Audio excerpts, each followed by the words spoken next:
Programa Transformando Vidas, com Apóstolo Rovilson e Apóstola Cristiane de Oliveira.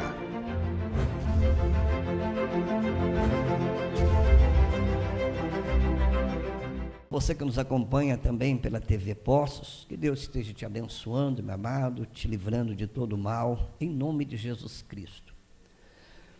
Então, você que tem a sua Bíblia, nós vamos falar ali de Mateus capítulo 25, né, da parábola ali dos talentos, mas nós vamos entrar em outros textos da Bíblia também. Mateus capítulo 4, versículo 19. Disse-lhe: vinde após mim, e eu farei pescadores de homens. O primeiro discípulo de Jesus foi Pedro. Claro que dali, né, vieram mais, mas o primeiro discípulo foi Pedro. E Jesus cita duas. Nesse versículo aqui, ele coloca: vinde e farei. Diga: vinde e farei. Muitas vezes nós trabalhamos só com vinde, só que aquilo lá, venha até Jesus, nós esquecemos do que Jesus poderá fazer através de nós. Se Jesus te chamou, não é só para você ir até Ele, mas é para você permitir também que Ele faça uma obra através de você, porque senão nós estamos dentro da religiosidade. E aquilo que o diabo mais quer é nos colocar dentro da religiosidade, frequentadores de culto, para nós não produzirmos nada. Tanto é que eu estou falando agora, muitos de vocês já criaram uma barreira na mente, só vir à igreja.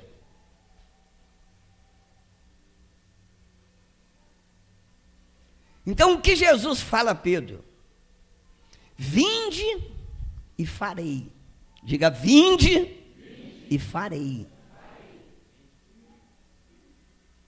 Então, ouvir, eu tenho que tomar atitude, eu tenho que ir até Jesus. E para que Ele faça uma obra também, eu tenho que me colocar para ser um canal nas mãos dele. Tem pessoas que pensam que isso é fácil, mas não é.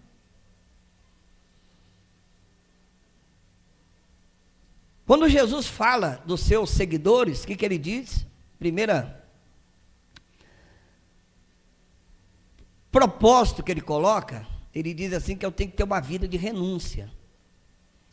E quando eu falo em renúncia, parece que as pessoas já entendem isso aí como uma dor. Isso é o diabo trabalhando na tua mente. Renunciar as coisas para Jesus é privilégio, é honra, é bênção. Mas como você está dentro de um sistema, o sistema não permite. Porque o sistema é comandado pelo maligno. No caso aqui, Pedro tinha família ou não? Tinha. Tinha família.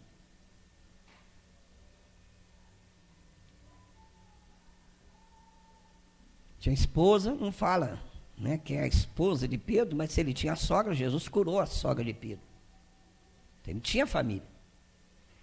Então, quando Jesus fala: vinde a mim, que eu vou fazer de você pescadores de homens, e você vê que Jesus, ele não tira Pedro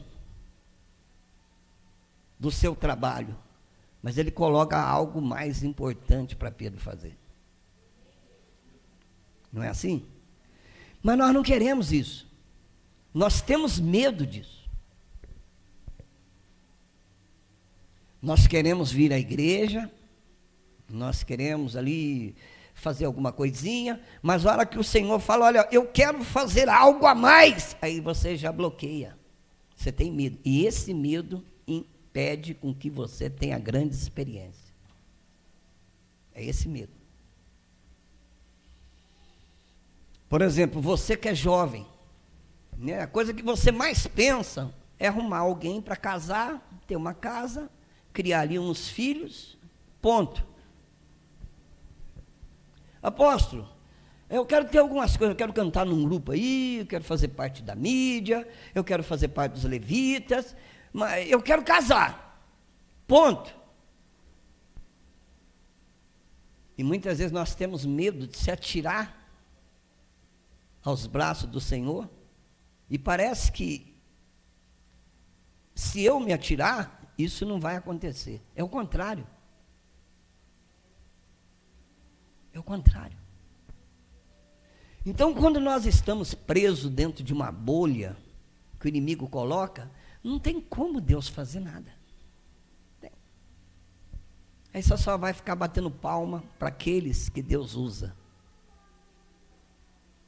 E eu não sei até que ponto chega isso, porque a minha fé, ela tem que ser aumentada diante de cada decisão que nós temos que tomar.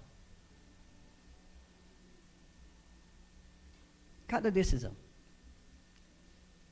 Claro que cada decisão que eu tenho que tomar, existe um gigante ali. Então, é bom você falar que Davi venceu um gigante. Agora, tinha os motivos pelo qual ele venceu o gigante. Ele não foi lá simplesmente dar uma de louco e dizer que ele era um herói. Não, tinha ali, quem vencesse aquele gigante ia ter os seus benefícios. Diga, atrás dos gigantes existem os benefícios, mas eu prefiro correr do gigante. Eu não quero ter uma fé para vencer o gigante. Mas tem como.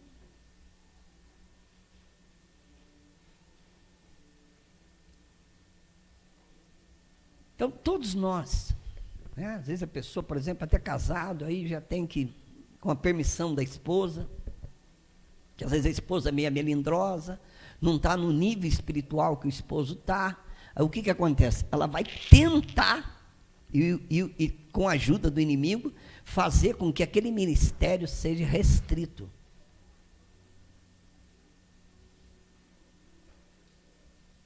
Ou, às vezes o homem, né, não está ali no nível espiritual à altura, ele vai fazer tudo para que aquela esposa, né, a obra que Deus tem na vida dele, não seja concretizada. Ele torna um religioso. Aí vai ficando gelado, porque não vai aceitando o desafio. Aí você continua, porque eu vou aceitar desafio? Eu vou aceitar, então não vou aceitar, eu vou continuar com aquela vidinha minha, orando de vez em quando, jejuando de vez em quando, lendo a Bíblia de vez em quando, não crendo. Aí você se torna um religioso medíocre. E a probabilidade dessa pessoa afastar do caminho do Senhor é altíssima. Porque não vai tendo experiência com Deus. O que me leva a sempre estar mais próximo do Senhor são os desafios que são colocados na minha frente, não é a religiosidade. Porque a amizade dentro da igreja é maravilhoso. Mas tem mais pessoas para nós fazermos amizade. Ou é só essa bolha aqui? Ou, não, uma das coisas mais difíceis que foi para eu renunciar, quando eu tomei a decisão, foi a amizade que eu tinha dentro da igreja. E, puxa vida, é uma comunhão tão gostosa, rapaz. E naquela época não tinha WhatsApp, não tinha nada. Você era carta. E às vezes você pegava um telefone ali, né, que era muito caro, né, ter urbano. Você mandava alguma coisa, mas batia aquela saudade muito grande daquela comunhão com os irmãos. Mas você tem que vencer isso. Então nós temos medo disso. Nós não queremos essa renúncia. Parece que nós não vamos ter amizade no outro lado. É só aquilo. Não, meu irmão. Tem muitas pessoas que você nem conhece nesse exato momento, que você vai se tornar grandes amigos, eles vão se tornar grandes amigos seus. Mas nós queremos só aquela bolhazinha. Porque desafio vai ter uma cobrança, não é cobrança de Deus, porque Deus não cobra ninguém, não. Não.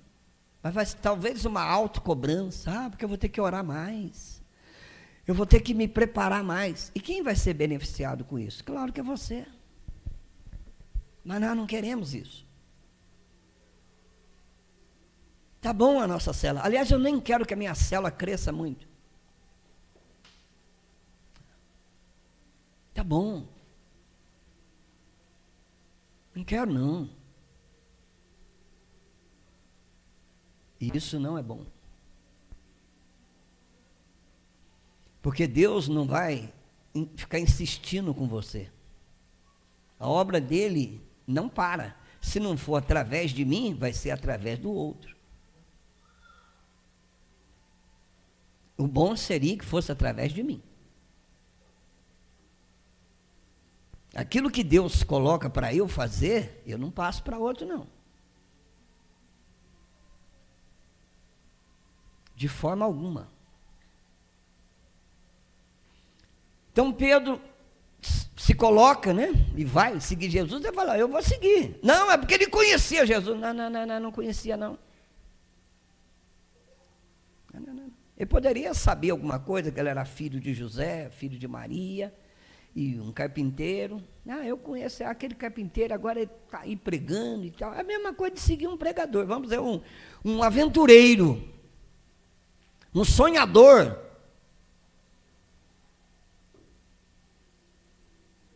Porque Jesus, ele foi se tornando conhecido através dos milagres que ele ia realizando. A turma falou, nossa, aquele ali é o filho de José e tal, né? Mas Pedro não conhecia, mas fala, mas está falando, eu vou. E Jesus extrai o melhor, não só de Pedro. Cada discípulo, ele extrai o melhor. E não foram só dos homens, das mulheres também.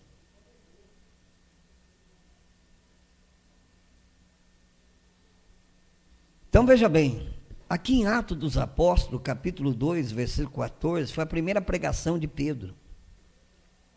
Jesus agora terminou a sua missão aqui na terra, né, como homem físico, e ele volta ao Pai.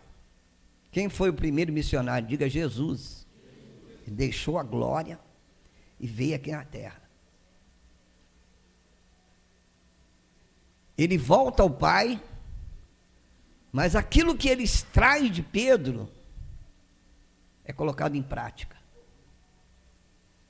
Pedro recebe o batismo com o Espírito Santo, e a primeira pregação dele, Atos 2,14, Pedro, porém, pondo-se em pé com os 11, ele chama os 11 ali,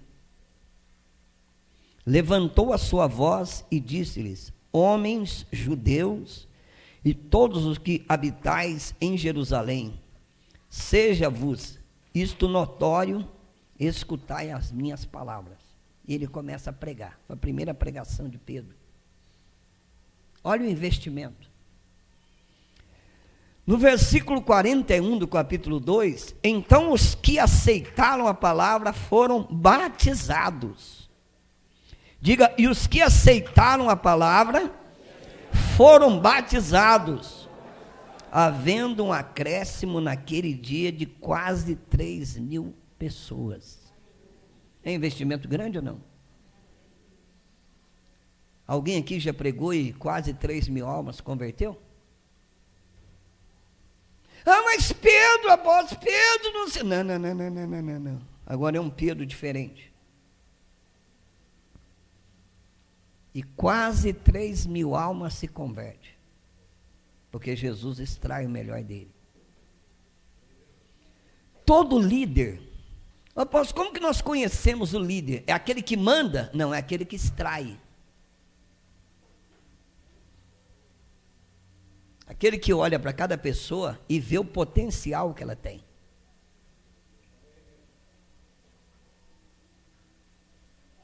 Porque se eu olhar para uma pessoa e colocar aquilo ali simplesmente como número,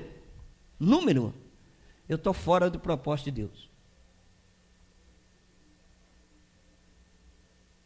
Bem fora.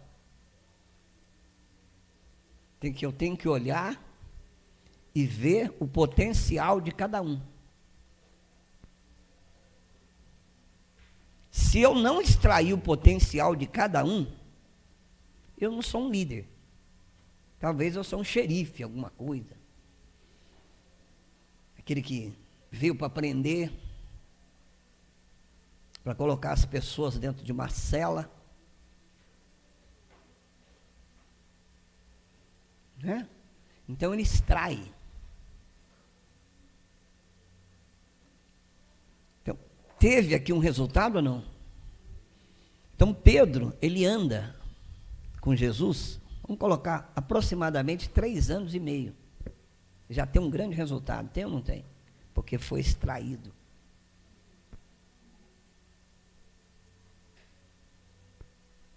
E por que foi extraído? Pedro poderia ter falado para Jesus naquele momento que Jesus o chama. Fala, peraí, mas quem vai cuidar da minha família? Não diz na Bíblia sobre os filhos, né, mas provavelmente ele tinha uma família, tinha ali filhos. Não sei, não vai dizer tudo isso na Bíblia, mas tinha. Ele poderia falar, não, mas com esse cara, eu vou atrás dele não. Ele está colocando algo para eu fazer, mas eu não vou fazer não. Eu vou continuar sendo pescador de peixe. Eu vou continuar com a minha vida. Eu não quero isso. Já está bom. Jesus apresentou aqui. Eu conheço Jesus, mas eu não quero fazer aquilo que ele pede para eu fazer. Mas ele aceita. E não foi só Pedro. Eu peguei aqui, como você poderia pegar outros. Peguei Pedro, porque ele é muito falado, né, que deu muito trabalho para Jesus e tal, mas olha o resultado aqui. Olha o resultado. E eu não estou nem contando os milagres que Pedro fez, usado por Jesus. Se você ler o capítulo 3, pega aí a sua Bíblia, você está com a sua Bíblia aí? Capítulo 3 de Atos. Pedro e João subiam junto ao templo à hora da oração, a 9, 3 horas da tarde. E era trazido um homem que desde o ventre de sua mãe era coxo, o qual todos os dias punham-se à porta do templo, chamada Formosa, para pedir esmola aos que entravam no templo.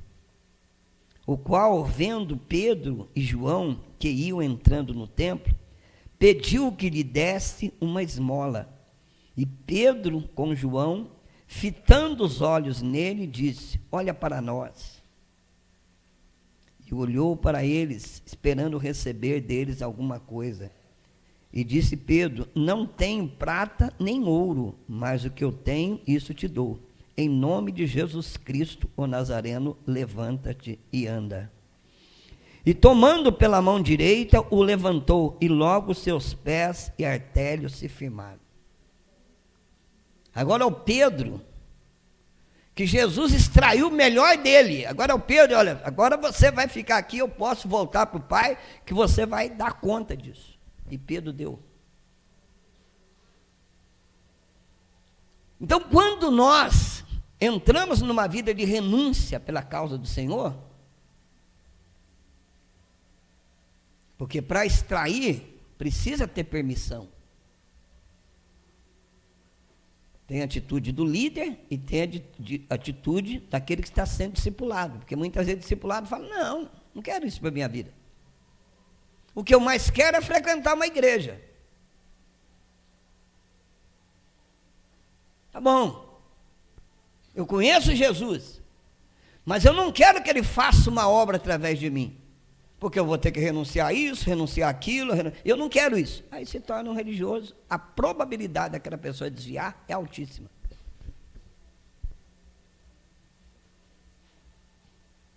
Não é? Então, tem as duas posições. Se eu estou falando de Pedro aqui hoje, porque ele aceitou aquilo. E claro que ele deve ter ouvido, né, da sua própria esposa, mas eu vou comer, fazer o quê? Eu vou comer o quê? Onde nós vamos morar?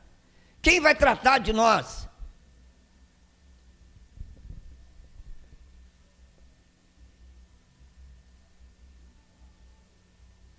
Quem está compreendendo a bolha da família? Então, isso é o perigo.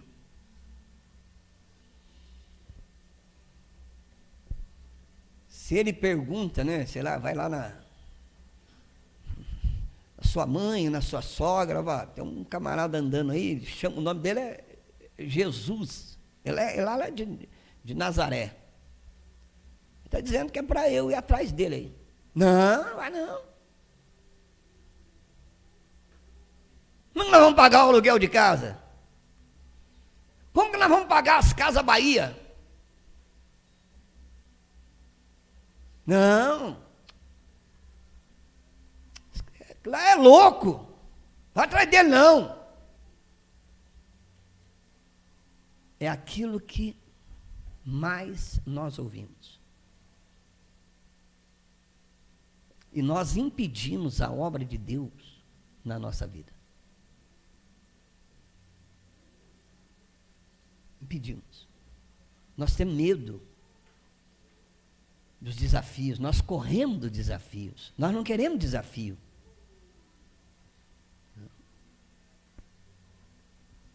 Tá o pessoal da escola de líder.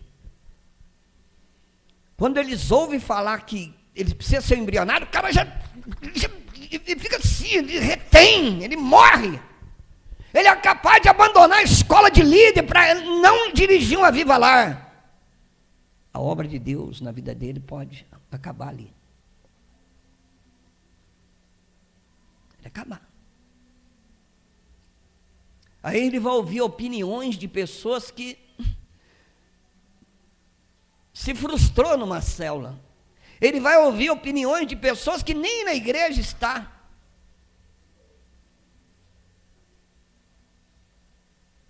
Então aquilo que Deus falou para ele fazer, ele não... Agora Deus falou, mas olha, Deus também não sabe nada não. Eu vou perguntar para aquele cara que trabalha comigo. Eu vou perguntar lá dentro da minha casa.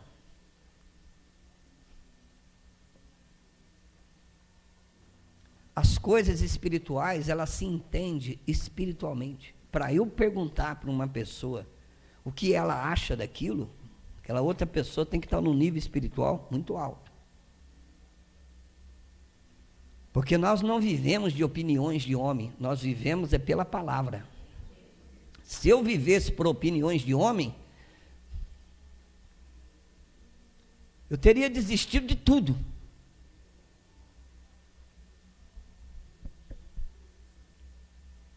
Tudo.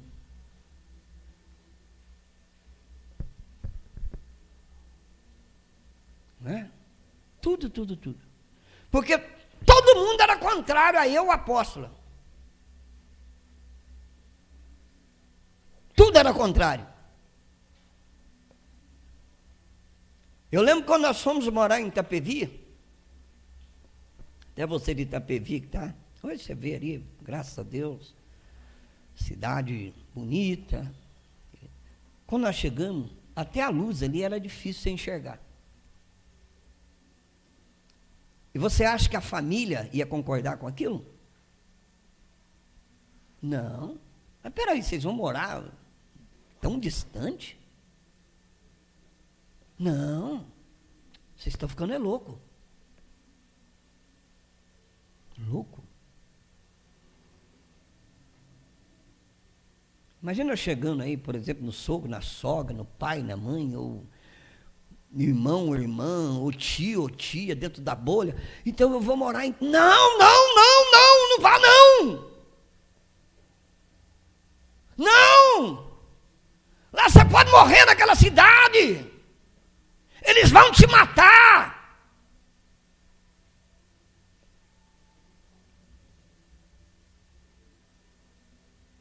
Mas vem cá, vocês entram lá nas favelas. Não vá não! Não! Eles te colocam dentro de uma bolha e impede a ação de Deus sobre aquilo.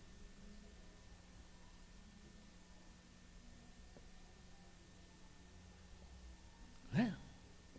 E aí nós ficamos dentro daquela bolha.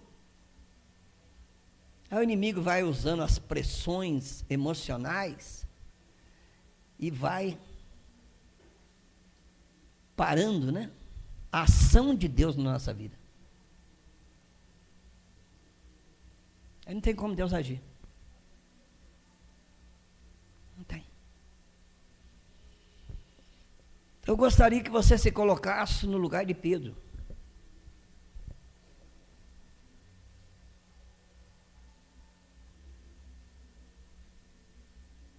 Lugar de Pedro. Se você quiser colocar no lugar de João também, pode colocar. Não, apóstolo, eu tenho uma admiração por Lucas. Se coloca no lugar dele. Não, apóstolo, eu tenho uma admiração por Paulo. Se coloca no lugar dele. Todos tiveram renúncias. Todos. Por isso que nós estamos falando deles hoje.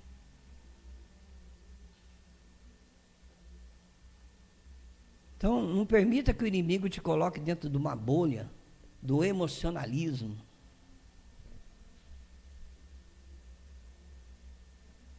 Você acha que as pessoas vão concordar? Aquela ruptura que você tem que fazer ali do trabalho.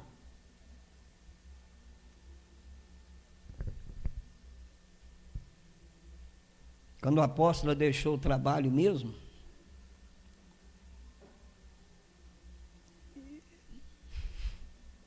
e aí? Nós íamos viver do quê? Do que nós íamos viver? Ia lá na casa do pai dela, da mãe, e falou, sabe o que é? Nós estamos no ministério, será que vocês não têm alguma coisinha para... Peraí, eu ia desonrar o Deus que eu prego. Como que estou pregando um Deus que pode todas as coisas, de repente eu estou pedindo alguma coisa para eles. Não vou fazer isso.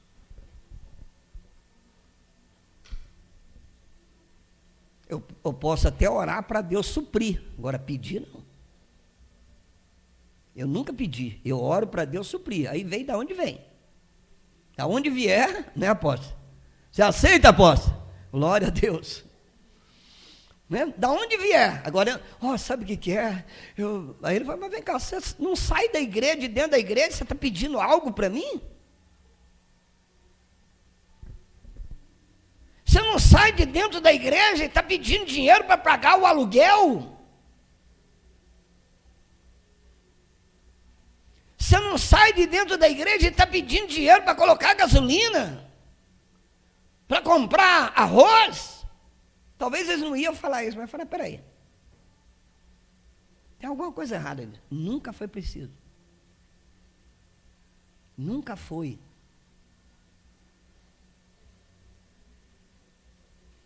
Então, a pressão emocional, ela tira, né, aquilo que Deus poderá fazer através da sua vida.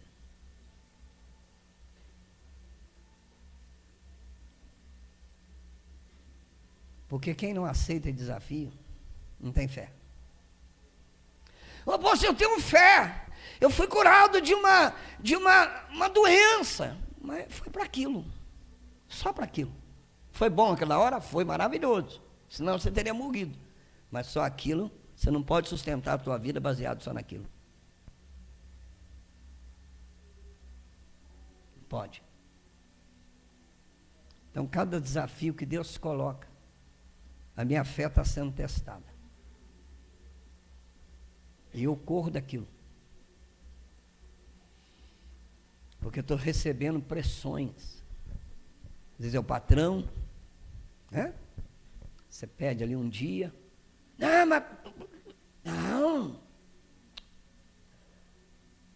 Aí você fica parado dentro daquela bolha. não rompe aquilo.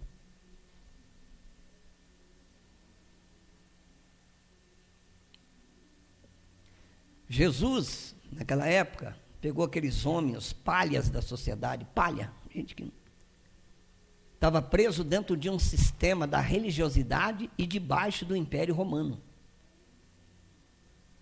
Jesus leva aqueles homens a romper com tudo isso. Tudo.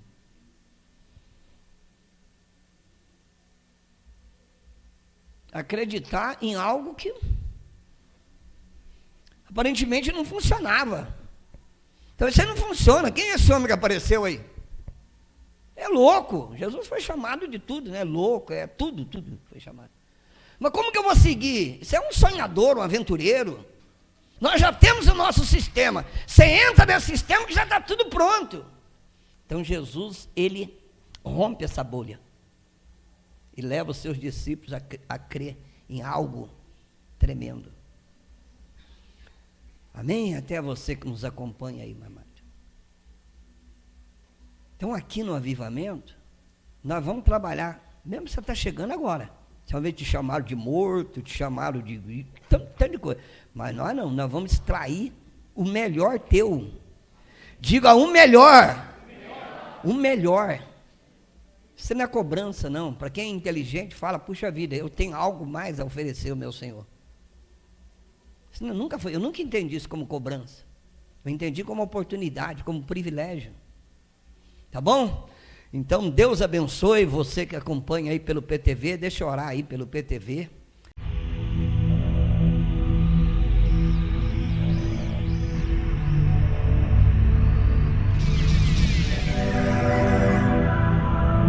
Momento de oração com o apóstolo Rovilson. Pai querido, nós colocamos diante de Ti, meu Deus eterno e poderoso, programa Transformando Vidas, meu Pai. Esteja agindo poderosamente, meu Deus, todos aqueles que têm acompanhado esse programa em nome de Jesus.